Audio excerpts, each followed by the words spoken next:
सोलन में डेंगू के मामले को लेकर स्वास्थ्य विभाग पूरी तरह से अलर्ट है। विभाग ने बॉर्डर एरिया बद्दी नालागढ़ और परमाणु में सभी नगर निगम और नगर परिषद समेत अस्पतालों को निर्देश दिए हैं कि समय समय पर क्षेत्र में फॉगिंग की जाए। जिला स्वास्थ्य अधिकारी डॉक्टर अमित रंजन ने डेंगू के मामले को लेकर लोगों से एहतियात बरतने की अपील की है। उन्होंने कहा कि स्वास्थ्य विभाग ने बॉर्डर एरिया में सतर्क रहने के निर्देश दिए हैं, जहाँ डेंगू के ज्यादातर मामले देखने को मिलते हैं। डॉक्टर रंजन ने बताया कि लोगों को 3 दिनों से ज्यादा स्टोर किया हुआ पानी नहीं रखना चाहिए और ना ही उसे पीना चाहिए। उन्होंने कहा कि पानी को हमेशा उबाल कर ही पीना चाहिए। स्वास्थ्य विभाग के कर्मचारी घर घर जाकर लोगों को डेंगू के प्रति जागरूक कर रहे हैं। स्वास्थ्य विभाग ने जिले में डेंगू के मामले को रोकने के लिए सभी आवश्यक कदम उठाए हैं। विभाग की टीम घर घर जाकर लोगों को जागरूक कर रही है और फॉगिंग के माध्यम से मच्छरों को नियंत्रित करने का प्रयास कर रही है।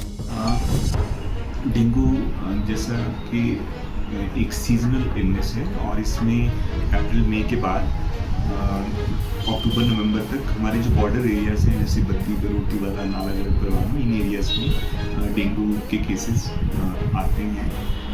इस सीज़न में अभी तक हमारे पास कोई केस नहीं आया है, लेकिन विभाग पूरी तरह से सतर्क है। इसमें हम हमारी तरफ से जो एक्टिविटीज़ हैं, एक तो हम आईसी एक्टिविटीज़ कर रहे हैं, दूसरा हम लार्वा फाइंडिंग एक्टिविटीज़ कर रहे हैं, जिसमें कि हमारे जो आशा वर्कर्स हैं और हेल्थ वर्कर्स हैं उनकी टीम्स हमने बनाई हैं। वो टीम्स जाकर के वो लार्वा चेकिंग करती हैं और साथ में लोगों को उसके साथ ही उनको हम आईसी भी करते हैं कि इस सीज़न में उन्हें जो जैसे कि पानी है तो पानी ढक के रखना चाहिए, बहुत ज़्यादा स्टोर नहीं करना चाहिए। मैक्सिमम 3 या 4 दिन तक स्टोर कर दिया, उसके बाद स्टोर नहीं होना चाहिए पानी और ढक कर ही उसको रखें। उसके अलावा भी जैसे कूलर का पानी है, कूलर को साफ़ करना चाहिए हफ्ते में एक बार, अच्छे से उसको सुखाना चाहिए, कपड़े से रगड़ के उसको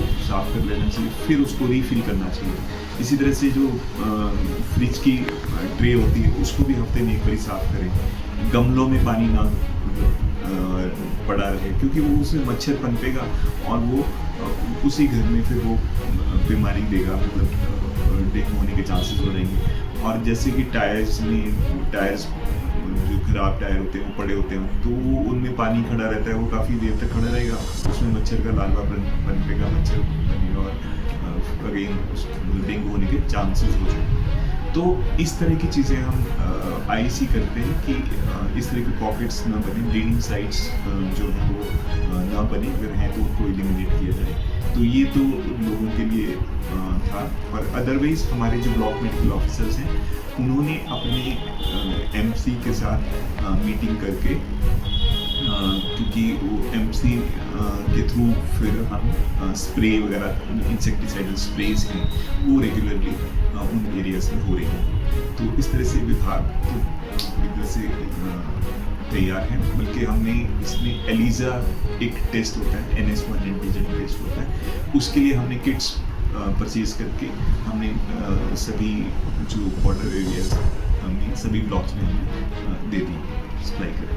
जैसे मैंने आपको बताया कि पानी जो है वो खड़ा नहीं रहना चाहिए, क्योंकि जो जहाँ भी पानी खड़ा रहेगा वहाँ पर मच्छर पनपने का चांस रहता है। तो गड्ढा है तो गड्ढे हैं तो वो भर देने चाहिए, बरसात के दिनों में पानी वहाँ इकट्ठा हो जाएगा तो वो भर देने चाहिए। कहीं टायर वगैरह है, कोई इस तरह की चीज़ें हैं तो वो भर दी जाए, मतलब पानी खड़ा ना हो। और जो टंकियाँ वगैरह ओवरहेड टैंक्स होते हैं घर में, तो वो उनको ढक के रखा जाए। अगर वो उसमें हम उसको ऐसे बिना ढक्कन के रखेंगे तो वहाँ मच्छर का जो लार्वा है वो पनपेगा, उसको ह्यूमिडिटी चाहिए होती है और वो सारा कुछ उसको इस टाइम पे उसको वो जो भी क्लाइमेट उसको चाहिए वो मिलता है।